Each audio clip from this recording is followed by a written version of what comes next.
Hollywood once worshipped its leading men as gods, magnetic, daring, untouchable. But some of those idols carried a darker fire within them, the kind that made colleagues tread carefully. Their talent drew applause, their tempers inspired fear, and their names became legends for all the wrong reasons. Here are 17 dangerous vintage Hollywood actors whose co-stars learned to keep their distance. John Wayne. John Wayne's commanding screen persona wasn't entirely an act. The Duke carried that same intimidating force into real life, where his explosive temper could unsettle entire film crews. On the set of Rio Grande, witnesses recalled how his sudden outbursts scared some of those on the set, until co-star Maureen O'Hara bravely intervened to diffuse the tension. Wayne embodied the old-school alpha male, proud, domineering, and quick to assert control, whether through words or physical intimidation. His colleagues respected his charisma but quietly feared his anger, knowing it could erupt without warning. One of the most infamous examples came during the filming of The Sons of Katie Elder, when Wayne clashed with a young Dennis Hopper, whom he despised for his rebellious streak and rumored left-wing sympathies.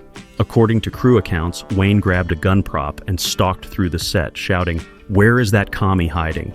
Hopper reportedly took refuge inside a wardrobe until the storm passed. Such moments cemented Wayne's reputation as a man who didn't separate his on-screen toughness from real life. Even during fight scenes, he was known to throw genuine punches, leaving co-stars bruised and wary. While many who worked with him described flashes of warmth and humor, there was an underlying sense of danger whenever his patience wore thin. To cross John Wayne, on set or off, was to risk facing the full force of the Duke's legendary temper, a reality that kept even Hollywood's toughest actors on edge. Errol Flynn. Errol Flynn's effortless charm and devil-may-care bravado made him a 1930s icon of adventure, but that same recklessness often turned him into a real danger, both on and off set. Known for performing his own stunts and sword fights with feverish enthusiasm, Flynn blurred the line between acting and real combat. During the filming of Captain Blood and the Adventures of Robin Hood, his aggressive swordplay led to repeated injuries among cast and crew. He shattered blades, drew blood, and even wounded himself, all in the pursuit of realism. Flynn later admitted in his autobiography, "My wicked, wicked ways. I am dangerous to be with because, since I live dangerously, others are subject to the danger that I expose myself to." His words were no exaggeration. Co-stars genuinely feared his unpredictability once the cameras rolled. Off-screen, Flynn's life was a whirlwind of excess and chaos. He sped through Hollywood's nightlife with equal parts arrogance and charm, leaving behind tales of bar fights, reckless driving, and scandalous affairs that fed his infamous reputation. Actress Olivia de Havilland, his frequent leading lady, once remarked that Flynn was accustomed to getting his way, a polite understatement for someone whose impulsive behavior often endangered those around him. One notorious episode involved nearly capsizing a yacht while drunk, narrowly avoiding disaster. Flynn lived by the creed, "Live dangerously," but his co-stars often paid the price, dodging real blows, flying fists, or the collateral damage of his wild charisma. Behind the smirk of Hollywood's favorite swashbuckler was a man whose charm was as treacherous as his sword. Bruce Lee. Bruce Lee's astonishing speed and power made him a legend, and frankly terrified his co-stars at times. The kung fu icon insisted on ultra-realistic fight choreography, which sometimes meant real injuries on set. In his breakout Hollywood role on the Green Hornet 1966, Lee's blows were so fast and stiff that stuntmen complained he was actually striking them. Producers couldn't convince Lee to go easy on anyone, so they brought in judo expert Gene LeBell to teach him a lesson. LeBell famously put Lee in a playful headlock until Bruce yelled, "Put me down or I'll kill you." Lee did learn to pull punches slightly, but his commitment to realism still led to accidents. While filming Enter the Dragon 1973, co-star Bob Wall accidentally slashed Lee's arm with a broken bottle. After healing, Lee demanded a reshoot and legitimately kicked Wall with such explosive force that a nearby extra had his arm broken, trying to catch Wall's flying body. In another scene, Lee knocked a stuntman out cold with an errant kick. Future stars like Jackie Chan recalled being hit for real by Lee, who always apologized. Though gentle off-screen, Lee's intensity meant even a choreographed brawl could turn dangerous in a split second. His colleagues admired him, but when Bruce Lee launched a punch or kick, they knew it could truly land, leaving many a stunt performer and co-actor bruised, awestruck, and a bit afraid. Klaus Kinski. By all accounts, German actor Klaus Kinski was chaos incarnate. His on-set rages were so extreme that colleagues literally feared for their lives. Kinski's collaboration with director Werner Herzog produced brilliant films Aguirre, The Wrath of God, Fitzcarraldo, but behind the scenes, Kinski was unhinged. He would fly into violent tantrums over minor issues, verbally and physically abusing crew and cast. While shooting Aguirre in the Peruvian jungle, Kinski's behavior so horrified the local native extras that they offered to murder him for Herzog's sake. Herzog declined, though he later admitted he himself almost shot Kinski in one confrontation. At one point, an enraged Kinski fired a Winchester rifle into a noisy camp tent, blowing the tip off of one extra's finger. The production only continued after Herzog threatened to kill Kinski if he tried to leave set. Co-stars and crew walked on eggshells around the mercurial actor. Actress Eva Matz said acting opposite Kinski was like facing a man who might explode into fury without warning. His own family reported feeling terrorized by his erratic, abusive outbursts. Kinski's ferocity was no act. It was a genuine danger. It's telling that on one film, a group of fed-up extras calmly asked Herzog, "Shall we kill him for you?" That's how deadly serious Kinski's wrath had become. Oliver Reed. Oliver Reed's friends called him Mr. England, but Hollywood knew him as a real-life hellraiser whose boozy exploits struck fear in colleagues. A towering British star of the 60s and 70s, Reed was as famous for drunken brawls as for acting. Co-stars learned never to underestimate Ollie's combination of strength and unpredictability, especially after a few pints. On The Three Musketeers 1973, Reed fully became Athos, the fearless swordsman. He performed intense dueling scenes with such force that legendary horror star Christopher Lee, who fenced with him, described Reed as a menace when armed with a sword. Reed's dedication to realism got him severely injured on set. He was accidentally stabbed in the throat during one sword fight scene and almost died. Off camera, Reed's pub adventures were even more notorious. After downing untold measures of liquor, a switch flipped. After drink number 8, he became a complete monster, said Christopher Lee, who saw Reed urinate on people's shoes and start fistfights for laughs. In one infamous incident, a drunken Reed literally pushed a stuntman off a balcony, breaking the man's back. The stuntman sued Reed for ending his career. His leading ladies might have adored his charisma, but fellow actors knew that if Oliver said, "Let's have a drink," the night could end with flying fists or worse. Few could match Reed in a bar brawl, and most didn't want to try. Lawrence Tierney. Actor Lawrence Tierney was so legitimately tough that even decades later, people spoke of him in awe. Rising to fame in the 40s as a film noir gangster, he played Dillinger. Tierney blurred the line between actor and outlaw. The New York Times later called him not so much an actor as a frightening force of nature. Indeed, Tierney spent as much time in jail as on set. Between 1944 and 1951, he was arrested at least a dozen times in LA for fistfights, drunken brawls, and assault. He'd barge into bars looking for trouble, ripping payphones off walls and socking anyone who crossed him. Co-stars quickly realized Tierney's on-screen rage wasn't an act. On one film, he nearly came to blows with another tough guy actor, and studio handlers intervened for everyone's safety. Tierney developed such a fearsome rep that by the 80s, casting him as a guest on sitcoms was done warily. In 1990, he guest starred on Seinfeld and terrified the young cast. He stole a knife from the set and joked about stabbing Jerry Seinfeld, prompting Julia Louis-Dreyfus to label him a total nutjob. Even director Quentin Tarantino had a run-in. During Reservoir Dogs 1992, Tierney fired a gun in a domestic dispute, and Tarantino swore never to work with him again. The hulking Tierney simply didn't care. He lived by his own violent code. Hollywood loved his gritty authenticity, but many colleagues kept their distance, knowing this frightening force of nature could erupt at any moment. Lon Chaney Jr.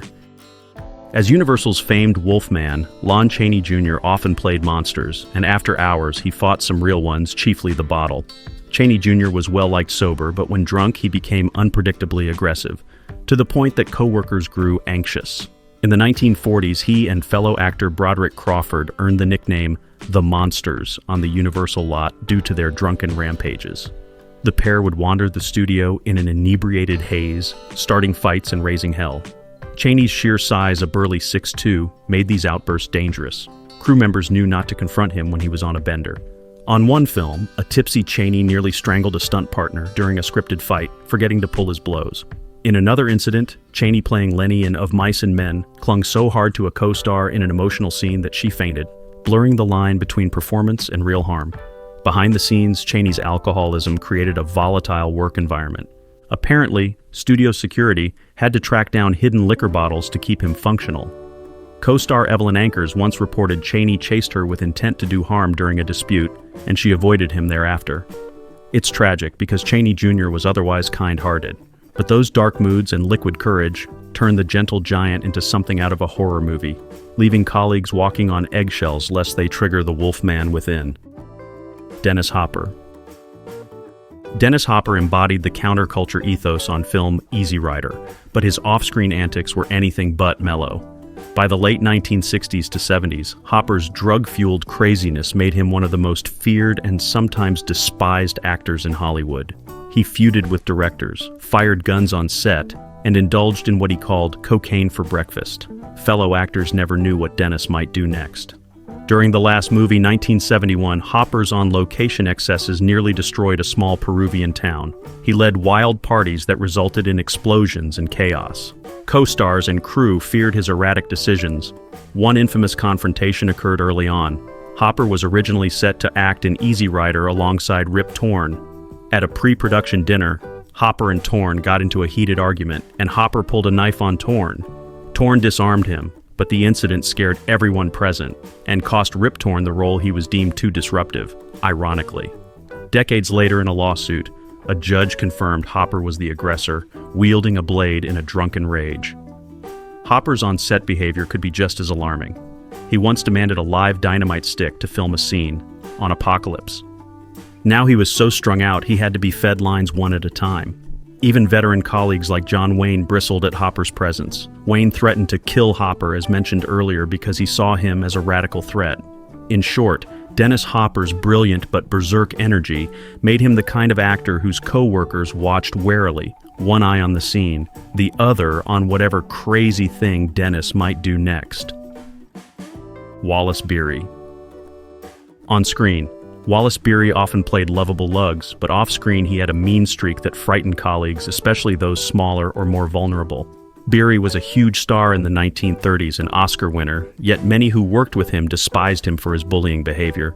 Child actors in particular suffered. Co-star Jackie Cooper, who was 9 when he filmed The Champ with Beery, later revealed that Beery loathed him and constantly tried to undermine or scare him.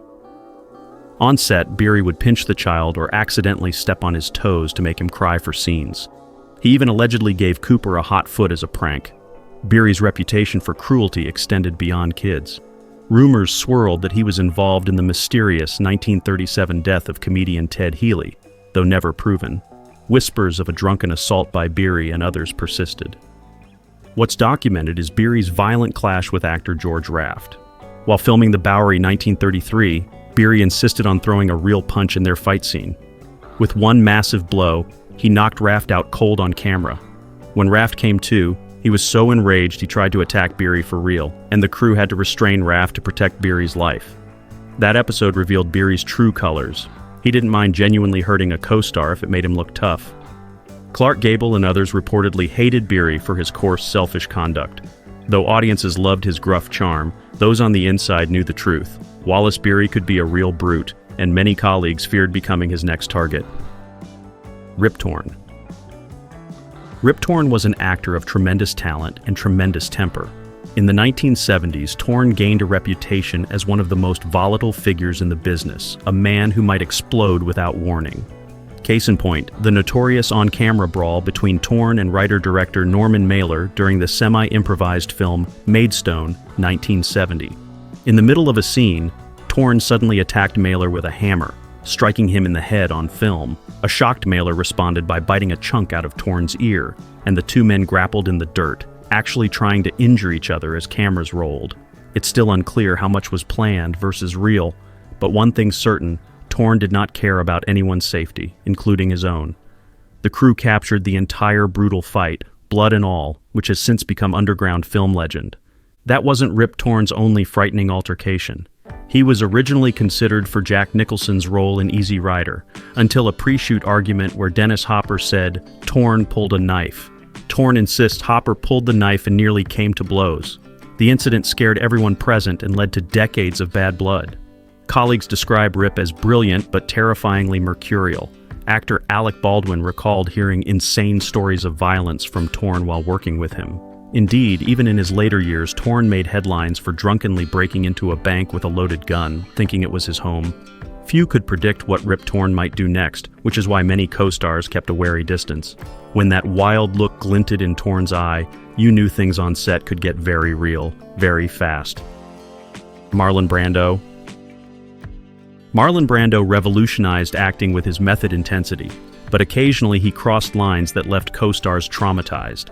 By the 1970s, Brando's unpredictability had taken a dark turn. The most infamous example is the butter scene in Last Tango in Paris, 1972. Brando and director Bernardo Bertolucci conspired to add an unscripted element to a simulated rape scene. Brando would use a stick of butter as lubricant, without forewarning actress Maria Schneider. The cameras rolled as a 48-year-old Brando pinned down 19-year-old Schneider. The assault wasn't real sex, but Schneider had not consented to the specifics. She later said she felt humiliated and a little raped by Brando in that moment. She left the set crying and stated Brando never even apologized. This psychological violation cast a long shadow. Schneider suffered depression and addiction afterward. Brando's behavior on other projects, while not as horrifying, could also veer into the violent or cruel. During Mutiny on the Bounty 1962, his on-set rebellion against directors created an atmosphere of dread. Crew members feared Brando's power to get them fired. In the 90s, Brando infamously punched a paparazzo so hard he broke the man's jaw, a reminder of his real-life fury. Co-stars respected Brando's genius, but some, like Burt Reynolds, found working with him nerve-wracking due to his mind games and erratic stunts. The Last Tango incident stands as the clearest example of a star's excesses turning genuinely dangerous for a colleague. It proved that even an acting icon like Brando could betray a co-star's trust for the sake of realism, leaving behind lasting fear and trauma. W.C. Fields. W.C. Fields, one of the biggest comedy stars of the 1930s, built his fame on sharp wit and a gruff disdain for sentimentality, especially toward children. Beneath his comic genius, however, lay a deep misanthropy and an uncontrollable drinking habit that made him notoriously difficult to work with. His colleagues described a tense atmosphere on set, where even the smallest actors felt his temper firsthand. Fields deliberately crafted a public image as the man who hates dogs and babies, and his real-life behavior often blurred the line between comedy and cruelty. One infamous incident involved his young co-star, Baby Leroy, during the filming of The Old-Fashioned Way. After repeated takes were ruined by the toddler's crying, Fields allegedly laced the child's milk bottle with gin to calm him down, a story Fields himself later told with perverse amusement. Crew members were horrified, as giving alcohol to a baby was unthinkable, even in Hollywood's anything goes era. His frustration resurfaced in It's a Gift, where Fields kicked Baby Leroy on camera, turning his irritation into slapstick. Director Norman MacLeod recalled that Fields' dislike for children bordered on a phobia, with the actor hurling curses so often that footage had to be trimmed. Co-stars, including Mae West, noted that his moods shifted wildly, charming and witty one minute, venomously abusive the next, especially after visiting the liquor hidden in his dressing room. Cast members learned to keep their distance. Even a simple greeting from a child extra could provoke a tirade. For those who worked with him, Fields' misanthropy wasn't just part of the act, it was a real hazard. Behind his comic timing was a man whose humor often came at the expense of others' comfort, and sometimes their dignity. Robert Mitchum. Robert Mitchum projected an aura of sleepy-eyed cool, but beneath that relaxed exterior was a man you did not want to provoke. A true tough guy by life experience, Mitchum had hopped freight trains as a teen, done chain gang time in the South, and even spent a week in jail for marijuana, none of which rattled him. Co-stars found Mitchum amiable, yet quietly intimidating, as if always coiled to strike. In one legendary barroom incident in Ireland, Mitchum's temper and formidable size came into play. While filming A Terrible Beauty 1960 in Dublin, a belligerent local poked Mitchum repeatedly, demanding an autograph. Mitchum tried to brush him off, joking, "If that's the best you can do, little lady, you better come back with your girlfriends." The man, insulted, returned with several hefty mates looking for a fight. Mitchum didn't flinch, he headbutted one attacker to the floor immediately. As punches flew, Mitchum's co-star Richard Harris leapt in, and a massive pub brawl ensued, police ultimately breaking it up. Harris later admitted he initially disliked Mitchum, but gained immense respect seeing him handle himself in a fight. On set, Mitchum's don't-give-a-damn attitude could scare directors who struggled to control him. He casually ad-libbed, ignored cues, and even fell asleep between scenes. But if a scene partner crossed a line, those droopy eyes would turn to steel. Fellow actor Charlotte Rampling recalled Mitchum as wonderful but absolutely scary. She never knew if his friendliness might turn into fury if disrespected. Generally, Mitchum was a live and let live guy. But as one biographer noted, he carried an underlying threat of violence that people sensed. After all, this is a man who, upon being arrested in 1948, told reporters it was just like Palm Springs Vacation. Mitchum feared no one. The same couldn't be said of those around him who knew his mellow vibe could snap into all-out brawl mode if pushed. Richard Harris. Actor Richard Harris was as famous for his wild drinking and brawling as for his acting accolades. In the 60s and 70s, Harris joined fellow Brits Peter O'Toole and Oliver Reed in the elite club of Hellraisers, whose off-screen exploits terrified studio executives and occasionally their co-stars. Harris had a fiery Irish temper amplified by prodigious alcohol intake. When drunk, he would do outrageous things. He once wandered into traffic, punching and denting random cars with his bare fists. In pubs from London to New York, Harris was always up for a fight. At his regular NYC watering hole, he'd drink, fight, and then drink some more, as a nightly routine. Many a barstool braveheart who challenged Harris ended up bruised on the sidewalk. On film sets, Harris's reputation preceded him. Some actors were genuinely nervous about working with him on location given his penchant for late-night binges. During Camelot 1967, Harris would party until dawn and still show up to set, sometimes needing an oxygen tank between takes. Director Joshua Logan was constantly on edge, fearing Harris might not only injure himself, but perhaps joust a cameraman if provoked. In one incident, Harris got into a physical scuffle with co-star Charlton Heston at a hotel they disagreed over rehearsal, and furniture allegedly got smashed. Harris even managed to get thrown out of a pub in his hometown of Limerick, a nearly impossible feat, for inciting a giant free-for-all. His philosophy: any situation can be improved with a fight or a drink, preferably both. Colleagues learned to either join in the merriment or keep their distance. As Harris later quipped about his own legend, "I have a soft spot for chaos." It's safe to say his co-stars felt that spot, usually as a fist flying past their face. Lee Marvin. Lee Marvin was as tough off camera as the hard-edged soldiers and outlaws he played on screen. A decorated Marine veteran of World War II, he brought an unmistakable grit to Hollywood and a reputation that demanded respect. Colleagues admired his authenticity, but quickly learned to steer clear when he'd been drinking. Marvin's notorious love of alcohol often threatened productions and occasionally ignited serious tension among cast members. During the filming of The Dirty Dozen 1967 in England, his habits nearly caused chaos. According to producer Ken Hyman, Marvin vanished one afternoon before a major scene, only to be found hours later at a nearby pub, drunk as a skunk. Dragged back to set, Marvin could barely stand, while co-star Charles Bronson, known for his own steely temperament, had been waiting impatiently. The moment Bronson saw Marvin stumble out of the car, he exploded, reportedly shouting, "I'm going to kill you, Lee," a threat everyone believed he might carry out. Crew members intervened as tension crackled across the set. Fortunately, Marvin managed to pull himself together just enough to finish the day's shoot, and Bronson eventually cooled off. George C. Scott, the Oscar-winning star of Patton 1970, had a towering presence and a temper to match. His volatile nature was no secret in Hollywood. Co-stars often spoke of his wild mood swings, which could erupt without warning. Actress Maureen Stapleton once admitted that working with Scott was terrifying, describing an unpredictable man who could be charming one moment and volcanic the next. Ava Gardner, who starred opposite him in The Bible, 1966, reportedly feared his sudden bursts of anger on set. A heavy drinker, Scott's alcohol-fueled rages became infamous. He once smashed a bottle during a disagreement with a director and stormed off mid-shoot. Even his then-wife, Colleen Dewhurst, a respected actress herself, described his intensity as both brilliant and frightening. Scott brought method-level realism to his roles, but with it came emotional volatility that left colleagues on edge, never knowing when they might trigger an outburst. Paul Kelly. Paul Kelly's legacy is shadowed by a dark chapter that few Hollywood stars could survive. In 1927, Kelly was convicted of manslaughter after a brutal beating that led to the death of fellow actor Ray Raymond. The violent confrontation stemmed from an affair between Kelly and Raymond's wife, actress Dorothy McKay. Kelly served over 2 years in prison at San Quentin, unusual for a Hollywood actor, and remarkably resumed his acting career afterward. But that violent past never quite disappeared. Industry insiders whispered about his return, with some co-stars wary of working alongside a man who had killed.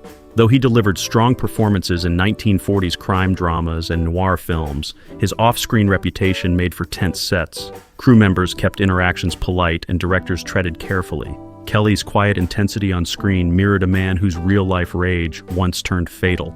For many, his very presence was a chilling reminder that danger sometimes wore a professional face. Thank you for watching.